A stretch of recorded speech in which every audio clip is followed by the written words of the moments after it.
Que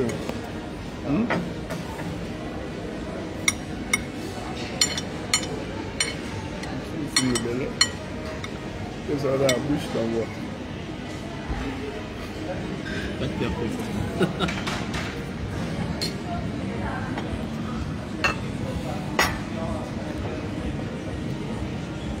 Donc, on a terminé la France. Nous avons fait au moins 5 villes en France. Je ne comprends pas pourquoi nos frères qui ont appelé à un débat de contradiction ne sont jamais venus pour que nous puissions discuter. C'était libre à tout le monde. Les questions étaient ouvertes, aucune censure, aucun filtre. Et là, maintenant, on est en train de rentrer, vous commencez maintenant à crier encore sur les réseaux sociaux. À un moment donné, il faut savoir ce que vous voulez. Mais tu es allé, attends, tu es allé à Lyon? Je suis allé à Lyon, j'ai pas vu, comment il s'appelle, Ricoula. Mais je ne sais pas compris. En fait, encore, il aurait dit non, je n'ai pas l'argent de taxi, ou je ne peux pas me déplacer, ou on ne sait pas. En fait, on comprend que c'est difficile pour tout le monde. Mais on était à Lyon, on a rencontré des Gabonais à Lyon. Pourquoi Ricoula n'est pas venu?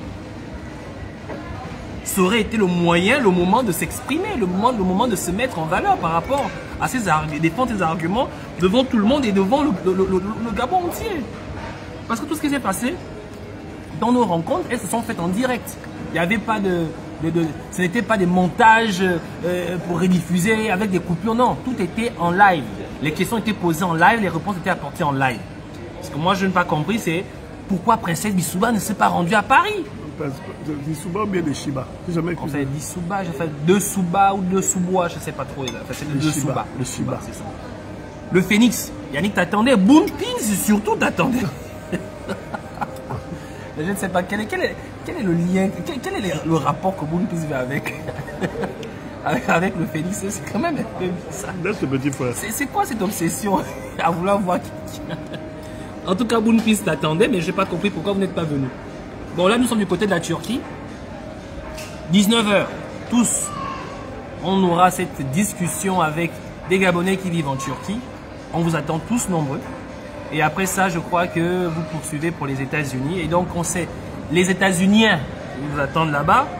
Moi, je vais rester encore pour un travail de fond parce que l'objectif pour nous ici est de pouvoir toucher le maximum de personnes, étant donné que le temps nous étant imparti, au vu de l'événement qui va se lancer d'ici le 29 à Libreville, il faut que nous soyons de retour le plus tôt possible. Donc, on va essayer de rattraper le temps en nous dispersant ainsi. Donc, pour dire aux uns aux autres que les États-Unis, c'est vous qui allez détenir la nouvelle palme. On espère qu'elle sera en or à nous recevoir là-bas. Et on attend de vous, évidemment, que vous puissiez être le plus clair possible. Et certainement le Canada aussi. Que penses-tu, Yannick Ndomba?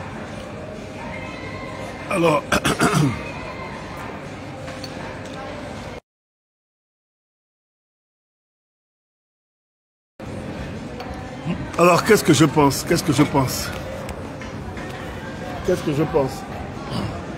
Moi, je pense que les mecs qui crient vraiment avant d'avoir mal.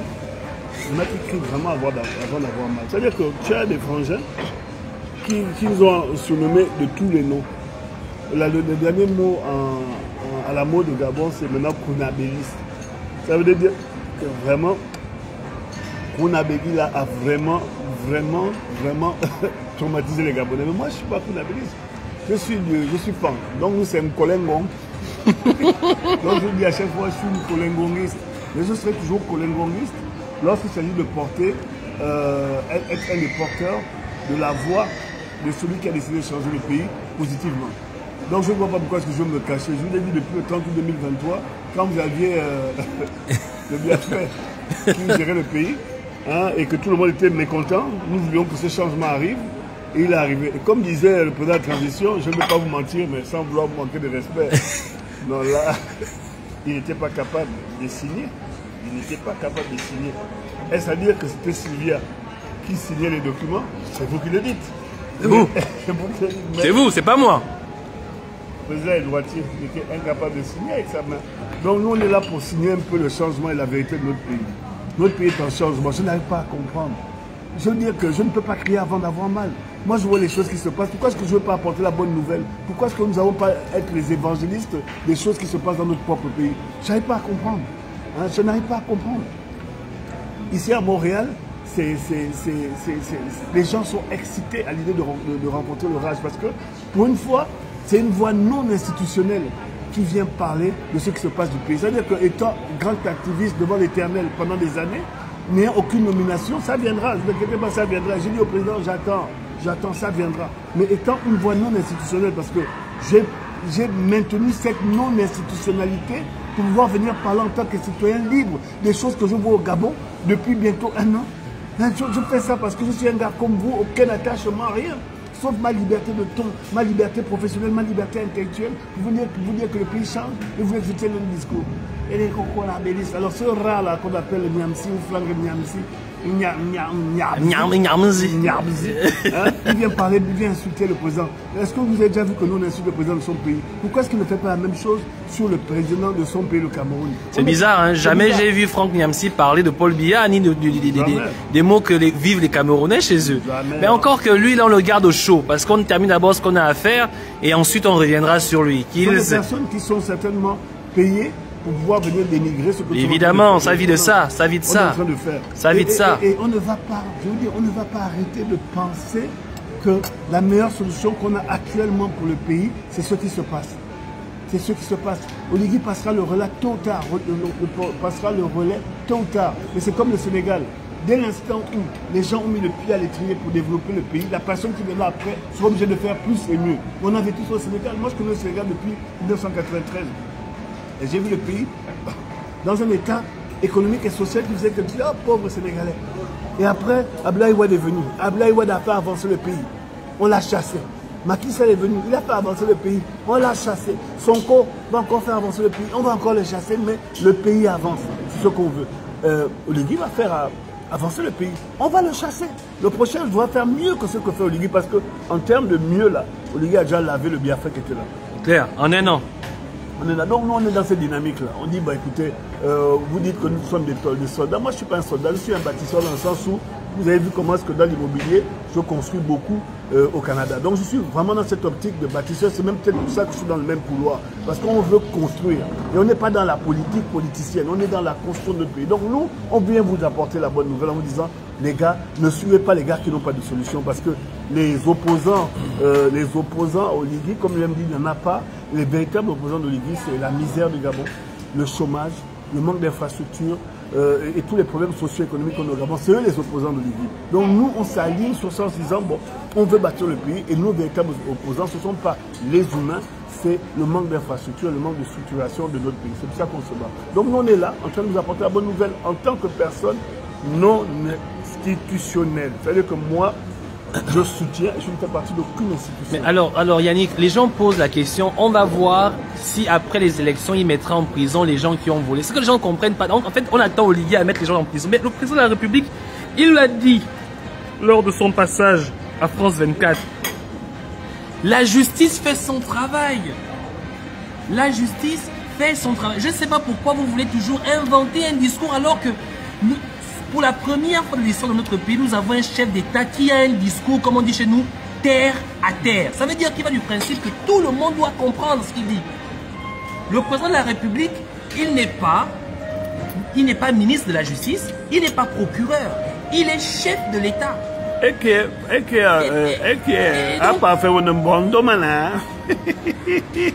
Et donc, de ce fait, il confie à la justice son intégrité à pouvoir régler les questions ou encore à pouvoir traiter les dossiers qui sont justement du cadre juridique. Le président de la République ne vient pas pour devenir juge, pour devenir ministre de la justice, pour devenir procureur ou encore chef et être en même temps chef d'État. La justice fera son travail et faites confiance à la justice. Faites confiance à la justice sous le règne d'Oligui et après Oligui. Parce que ce qui est sûr, c'est que ce que nous sommes en train de faire aujourd'hui, les fondamentaux qui sont en train d'être positionnés aujourd'hui vont permettre à ce que demain, le Gabon puisse effectivement pouvoir voler de ses propres ailes. Nous mettons en place le sous-bassement sur lequel le Gabon, donc l'état de droit sera construit et bâti. Oui, la justice fera son travail, ne vous inquiétez pas là-dessus. Et ce n'est pas que là-dessus que vous devriez juger le chef de l'État. Sachez très bien déjà que tout ce qui a déjà été lancé depuis 1 an et demi va forcément se poursuivre après cette période. Et c'est ce qui est en train de se faire. Alors, soyez rassurés, la justice fera son travail et le président ne va pas se substituer au ministre de la Justice, encore moins au procureur. Alors, les hommes me posent la question de savoir, c'est Marius de Mezogo. Ce qui est souvent terrible, c'est que souvent les gars les plus virulents sont les gars de chez nous. Ils ont le droit. Ils ont le droit, c'est le problème de l'homme-fan. L'homme-fan, il est avec toi, mais quand l'homme-fan viendra te poser des questions, il va être plus descendant, plus assassin que les gens qui sont contre nous. Mais c'est pas grave. Un pays ne se construit pas en une journée. Un pays, c'est un processus. C'est un processus. Aka. Vous n'avez pas eu des choses pendant 50 ans. Dès l'instant qu'il y a un changement de régime, vous pensez qu'on appuie sur le bouton et tout va tomber comme vous rêvez que ce soit. C'est pas ça. Un pays, ça se construit. Un pays, c'est du travail. Il y a des problèmes sociaux, des problèmes économiques, des problèmes culturels, il y a tout. On doit tout régler tout en même temps, mais pas en une seconde. Laissez le temps au temps. Laissez le temps au temps. Oui, Lina Cooper dit, elle dit, et Nathalie Yamb. Nathalie Yamb, c'est tout le paradoxe des panafricanistes. Il n'y a pas plus de panafricanistes que moi parce que le véritable essor de l'Afrique, c'était lorsqu'on n'avait pas la colonisation. Et pendant les 6, 7, 10 000 années qui ont suivi, nous avons connu des civilisations florissantes parce que nous étions un peuple uni. Mais la réalité des panafricanistes d'aujourd'hui comme Franklin Yamsi et et Nathalie Yamb, c'est qu'ils restent purement dans le concept du panafricanisme. Ils n'ont aucune fonction officielle, ils n'ont que leur voix, mais ils n'appuient pas ce qui dit par des faits qui sont mesurables et mesurés. Par exemple, lorsqu'on parle de l'Union européenne, ce sont tous les pays européens qui se sont construits avec des infrastructures, avec une manière de penser. Ils se sont assis, ils ont la même armée, ils ont les mêmes infrastructures, oui. Ils ont la même éducation, ils ont la même direction. Même si l'histoire européenne qui nous donne là, c'est du mensonge. En tout cas, en Europe, là, ils y croient. Et ils ont créé une espèce d'avancement culturel basé sur les croyances qui sont les leurs, les eurocentristes, là. Hein, les eurocentristes. Nous, les africanistes, les panafricains, pardon, nous sommes toujours dans le concept. Nous sommes dans le concept. Oui, l'Afrique doit être unie, nanana, nanana, on doit faire... Ok. Structurellement, ils ont créé l'OUA, c'est une coquille vide. Maintenant, tous les nouveaux panafricanistes, là, ayez vos armées, ayez votre éducation, ayez des financements, ayez des choses qui fassent en sorte que vous voulez vraiment mettre un panafricanisme en marche. Tout cela, zéro dans zéro, on ne voit pas. On ne voit pas. Donc moi, je ne peux pas adhérer au panafricanisme de la coquille vide. Par contre, Niger, Sahel, Burkina Faso, c'est intéressant ce qu'ils font. Et Mali, c'est intéressant ce qu'ils font. Parce qu'ils sont en train d'essayer de regrouper l'Afrique dans un concept qui peut être intéressant.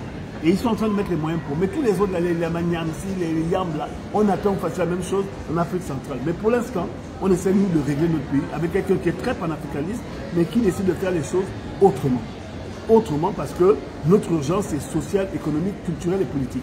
Voilà de quoi est-ce qu'on parle. Donc on a décidé d'asseoir notre pays, on va l'asseoir, on va le reconstruire et on va gérer les enjeux.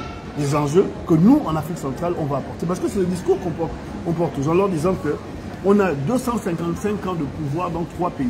Exactement. Le pouvoir d'âge. C'est-à-dire que 92, 82 et 81, je crois. Ouais.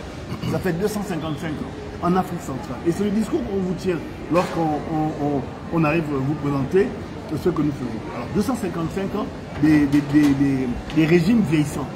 Hein, c'est pas qu'on est méchant, c'est pas qu'on est gentil. 82 ans pour notre père Obiangema Bazoro, le bâtisseur. 92 ans ou plus pour Paul Biya. 81 ans pour...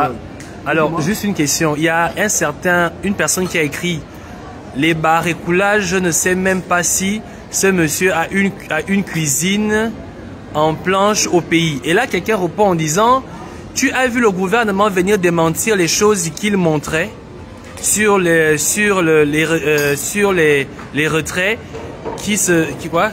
les retraits, c'est ça, sur les retraits qui se passent au trésor. Non, demande-toi pourquoi. » En fait, comme pour dire que ce que Rekula dénonce, et c'est tellement véridique que le gouvernement est dans l'incapacité de pouvoir démontrer cela. On a reçu les gars du Trésor, eux ils racontent n'importe quoi et ils n'ont qu'à raconter n'importe quoi. Moi je ne parle pas des histoires de microbes, hein. Je suis en train de parler de l'Afrique centrale. S'il y a des petites histoires comme ça qui sont des histoires de toilettes, allez régler ça avec les microbes et puis les amibes et puis les trucs, les photos fantômes. Moi je suis pas dedans. Le tétard reste avec les tétards. On parle des enjeux. Et l'enjeu principal qu'on a Attends, c'est qui le tétard là dans l'histoire? Il faut citer. Les enjeux dont on parle, et on essaie d'être sérieux une minute, c'est le fait que tu as 3 régimes qui sont vieillissants. Et tu as au centre le Gabon qui est un régime traditionnelle et qui est en train de renaître. Ça veut dire qu'on a un président de 50 ans versus les autres qui ont 90 ans d'âge affiché. Donc, la transition que vous voyez là, elle a intérêt à réussir parce que le Gabon va devenir le moteur d'une nouvelle dynamique en Afrique centrale. Et n'oubliez pas ça, qu'on aime ou qu'on n'aime pas, un gars qui a 92 ans est plus appelé à mourir naturellement que quelqu'un qui en a 50. Donc, tous les régimes qui viendront après seront obligés de suivre le modèle qui sera impulsé par le Gabon. C'est pas intéressant ça. C'est pas intéressant que pour une fois, le Gabon se retrouve au centre du renouvellement politique d'une région. C'est pas intéressant ça. Ça ne vous donne pas un sentiment de fierté plutôt que de régler des problèmes de tétards et de microbes. Ok, moi je vais quand même répondre. Hein. Tiens. Alors, ce que je vais... Partagez la vidéo s'il vous plaît. Alors, ce que je vais dire ici, vous dites que... Est-ce qu'on a vu le gouvernement venir démentir Toi, tu as des histoires de tétards et de microbes. Mais non, mais en fait, c'est pas ça. C'est important de comprendre parce que nous sommes vraiment... Nous revenons à ce que nous faisions hier. Hier, ce que nous faisons en tant qu'activistes, c'était d'éduquer les populations. Ce qui est intriguant dans la sortie ou encore les révélations du Trésor, parce qu'il y a des audios qui circulent, c'est qu'on vous parle d'un système implanté depuis des années qui fonctionne et que chaque gouvernant qui est arrivé à la tête de ces institutions n'a jamais changé et même a tiré profit. Mais les personnes qui ont huilé la machine et le système, eux, à chaque fois, ils sont restés parce que ce sont les agents qui sont toujours restés et qui ont toujours vendu la possibilité aux nouveaux dirigeants de tirer profit de ce système. Donc vous comprenez que ce n'est pas tant le gouvernement qui n'a pas réagi, c'est de comprendre à quel point le Gabonais lambda, celui qu'on ne voit pas forcément à la tête de l'institution, le Gabonais de tous les jours, le Gabonais qui prend soi-disant le taxi, est celui qui est à la tête ou du moins qui est à la manœuvre de ce système de faire d'une fraude quelque chose de légal. Parce que les gens qui parlaient dans cet audio-là, ce n'était pas un gouvernant, ce n'était pas un ministre, ce n'était pas un député. C'était des agents du Trésor qui ont trouvé le moyen de rendre quelque chose illégal, légal. Donc c'est pour dire que la responsabilité n'est pas imputée au gouvernement d'abord, mais d'abord au comportement et aux mentalités des personnes qui sont soi-disant mises à disposition pour servir le peuple gabonais dans les administrations publiques. Ceux-là qui demandent d'avoir un emploi, ceux-là qui demandent à ce qu'on puisse prendre leur dossier au sérieux, ceux-là qui demandent à ce qu'on puisse les introduire dans la fonction publique. Une fois rentrés dans la fonction publique, ils développent un système de fraude qu'ils ont pu appeler une fraude légale. Le gouvernement a pris connaissance, la justice fait son travail et les enquêtes ont été lancées là-dessus. Vous pensez que les audios sont sortis, le président de la transition n'a pas pris connaissance de ces choses-là? Non. Donc, si Christian Répoula a dénoncé quelque chose, Christian Répoula n'a pas dénoncé quelque chose qui existe, qui a commencé à exister sous le temps de la transition, mais quelque chose qui existe depuis Omar Bongo, depuis Ali Bongo, entretenu par les agents du Trésor. Donc, c'est la responsabilité de tout un chacun de se dire que l'argent du contribuable est utilisé et dilapidé par les agents de l'institution, des agents qui sont tenus de prendre en connaissance ou du moins tenus de gérer ces institutions. D'accord, tu as dit bon. Moi, je veux dire, j'en ai rien à foutre. J'en ai vraiment rien à ficher. Lorsqu'on va numériser, lorsqu'on va digitaliser toute l'administration gabonaise, ça ira mieux. Tout ça, c'est en train d'être arrivé, c'est en train d'être travaillé. Comment éviter les paraffeurs, comment éviter le mouvement des fonds en espèces et tout ça. Ils sont en train de travailler dans ça, mais c'est pas ça qui m'intéresse. Ah non, ah non. Bon, vas-y. Moi, je ne me réponds pas. Oui, on ne répondons pas. Vas-y, continue. Moi, ce qui m'intéresse, c'est les grands ensembles. C'est comment est-ce qu'on comprend que lorsqu'on fonctionne les coudes serrés, on peut faire avancer les choses. Le Gabon est un pays qui a subi un retard incroyable par rapport aux pays africains. Ce qui se passe au Gabon, ça ne se passe nulle part. Et c'est à nous aujourd'hui de prendre le taureau par les cornes et dire qu'on veut faire avancer le pays. C'est ça tout ce qui m'intéresse.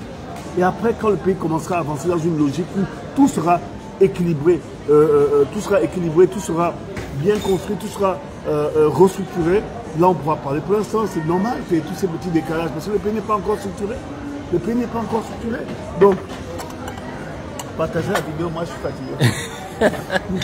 Ok, bon écoutez, comme je disais, juste l'annonce, tout à l'heure nous serions avec la communauté gabonaise vivant en Turquie, qui est ma communauté.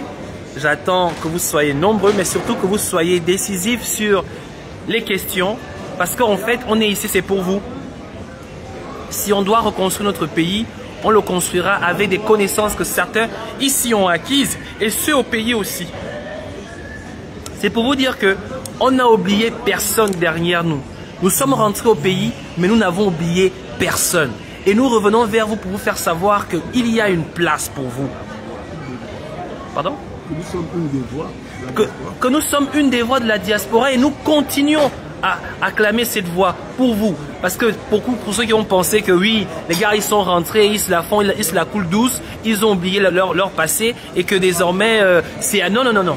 Nous considérons que nous aurons réussi que lorsque nous tous, autant que nous sommes Gabonais de l'extérieur et Gabonais du Gabon, auront trouvé leur place à pouvoir reconstruire notre pays. C'était mon point de fin, je vous passe Yannick Ndomba. Alors, de l'autre côté. Alors, je ne sais pas pourquoi le gars là pense qu'il est beau. Hein. Alors, ce qu'il faudrait que vous compreniez, et c'est l'essence de notre discours, c'est que nous, quand on rencontre des gens de la diaspora, nous sommes un peu déconnectés de la réalité de nos pays. C'est normal, nous ne sommes plus là. Il y a un chercheur occidental qui disait que lorsque vous partez, vous allez vivre dans un pays, ne fût-ce que pour une semaine, ça change fondamentalement votre personnalité jusqu'à vos, jusqu'à vos cellules. Vous n'êtes plus jamais les mêmes. Donc nous, notre boulot, c'est de vous dire ce qui se passe au pays et ensuite vous faire comprendre que il faudrait qu'on organise le retour des enfants du pays chez eux. Parce que vous avez été absent. Et quand vous êtes absent, là, le pays n'est pas sur pause, là, comme certaines personnes veulent faire quoi, le pays vous attend. Non, c'est faux. Comment est-ce que nous allons organiser le retour des fils du pays chez eux, des fils et des filles du pays chez eux? C'est ça qu'on est venu vous dire. Quelles sont les solutions que vous avez? Comment est-ce que vous pensez que vous êtes parti étudier parce qu'il y avait un besoin au Gabon et quand vous allez rentrer, votre attente professionnelle ne va pas durer plus de 3 mois. C'est ça qui nous intéresse, c'est cette organisation et on vient vous expliquer que le pays est ouvert, qu'on vous a envoyé pour étudier pour votre pays, vous êtes obligé de rentrer dans votre pays. Maintenant, c'est à nous de savoir comment est-ce qu'on va faire pour organiser ça. Et on est en train de secouer les autorités, que ce soit le ministère des Affaires étrangères, le ministère du Travail et de l'Emploi, le ministère des Affaires sociales, pour qu'on puisse trouver un mécanisme huilé qui fasse en sorte que quand Gabonais arrive là avec ses diplômes, vous lui dites, écoute, toi là, dans cette administration, il y a cette demande. Dans cette entreprise, il y a telle demande, de telle sorte que les Gabonais puissent rentrer dignement. Parce que c'est toujours la question, c'est souvent la question que vous nous posez. Mais on vient au Gabon, on fait comment? Et nous, on vous répond, quand vous êtes venu ici, vous avez fait comment? Surtout les non-boursiers. On vous demande de revenir chez vous.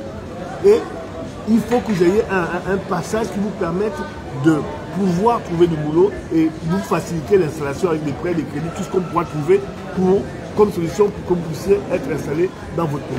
Trop parler, c'est maladie. La vidéo là, aujourd'hui apparemment à Istanbul, sûrement même, les Gabonais vont venir. Ouais, ils seront là. On attend. On attend. Ils seront là. Donc, on s'est dit à tout à l'heure, on garde la palme haute. Alors, Istanbul, il va falloir arracher la palme d'or au Sénégal.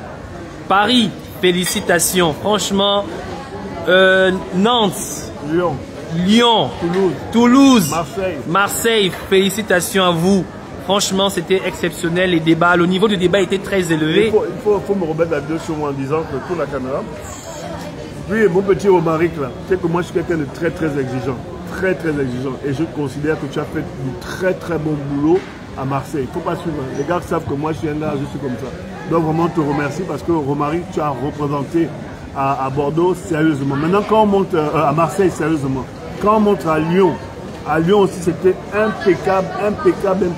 Mais quand on va en plus à Nantes, Florian a géré ça dans une salle nickel propre, on a eu un bon petit cocktail, c'était superbe. Alors, est-ce qu'on peut oublier les gars de Toulouse? Ah non, mais Toulouse c'était la fatale, c'était violent. Mais je vous parler de Toulouse, mais Paris. Non, pas que Toulouse là, Dorian, hein, Maman Grace, Léo. Ils ont fait un travail incroyable. Après, ça s'est terminé dans un concours de danse où j'ai gagné. Oh là là! Les vidéos sont là. En tout cas, Paris, vous avez fait un travail exceptionnel. Un travail exceptionnel. Malheureusement, avec Brown. Mais, et Lina. Et Péravi et Lina. Voilà. Alors, ce que je vais dire ici, et c'est très important, c'est que je m'attendais vraiment, Yannick, je ne sais pas pour toi, mais moi, je m'attendais vraiment à voir ce débat-là avec ceux qui sont restés, parce que ce sont des compatriotes, il ne faut pas l'oublier. Mais qu'est-ce qui a manqué? Pourquoi ils ne sont pas venus selon toi? Je cherche. Moi je dis seulement que nous au moins on a choisi un camp, le camp du pays. Ça non? Ouais. Mais moi je ne vous mens pas. tu crées un parti politique pur, tu fais une sortie, tu as des élections qui ont lieu dans ton pays, tu as des vidéos qui font 20 à 30 000 à 40 000 vues. Ça veut dire que tu as 40 000 personnes qui sont prêtes à te soutenir. Rentre au Gabon et présente-toi aux élections. C'est tout. Pourquoi bon avoir créé un parti politique qui est une coquille vide finalement? Tu jacasses partout sur les réseaux. Je suis d'accord avec toi, je suis d'accord avec vous. Mais pourquoi est-ce que vous ne prenez pas une posture institutionnelle et vous dites bon, on va aller jacasser au pays? Vous avez peur. La peur. En tout cas, quoi qu'il en soit, la peur d'être empoisonné. La peur d'être empoisonné, la peur d'être avec nous, la peur d'échanger librement, la peur de donner son avis, la peur d'avoir un débat, la peur de pouvoir étayer sa compréhension devant tous les Gabonais, mais surtout la peur de répondre aux questions, parce que c'est ce qui se passe aujourd'hui. Vous serez venus pour ce débat, les questions que vous aurez posées, les Gabonais vous aurez aussi posé des questions. Ça serait passé comme ça. Malheureusement, vous n'êtes pas venus, c'est pas grave, ce n'est que partie remise. Après la Turquie, ce sera les États-Unis. Les États-Unis aussi, on attend aussi ce discours franc de votre part, mais surtout que votre participation. C'est de ce dont il s'agit. Aujourd'hui, nous sommes en Turquie, donc on reste concentré à ce qui se passe en Turquie. Et donc, pour ceux qui vont participer à ce débat, soyez libres de vos questions. Bité, Kadraben. Hein? Bité, vous avez terminé? Donc, on attend de vous que vous puissiez être libres. N'ayez pas peur. Nous ne sommes plus à l'époque de Bongo où les gens étaient obligés de se cacher pour parler. Soyez véridiques et clairs. Voilà.